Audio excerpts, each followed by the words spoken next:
3 days of mourning declared in Gaza after a devastating attack on Baptist Hospital. Hundreds killed, according to the health ministry.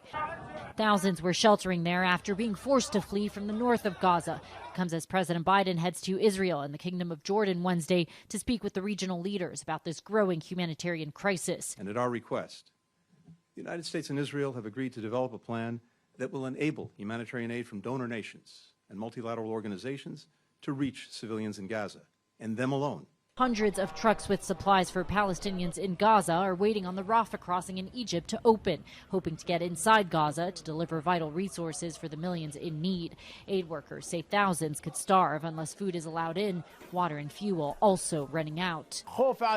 This man explaining he fears for his family and all of Gaza, with children dying. The Rafah border crossing still closed and no word on when it may open. Biden will also talk to Israeli authorities about their plan to defeat Hamas, the militant group responsible for last week's terrorist attack that left more than 1,400 Israelis dead. First is making sure he gets an update from our Israeli counterparts about their plans, their intentions, how things are going on the ground, and make sure that he conveys a strong message of continued support. Number two, it's really on the humanitarian front. Some 360,000 reservists have been called up in Israel, possibly signaling a ground invasion into Gaza could be next. Israeli Prime Minister Benjamin Netanyahu vowing to demolish Hamas, who they say are holding nearly 200 people hostage.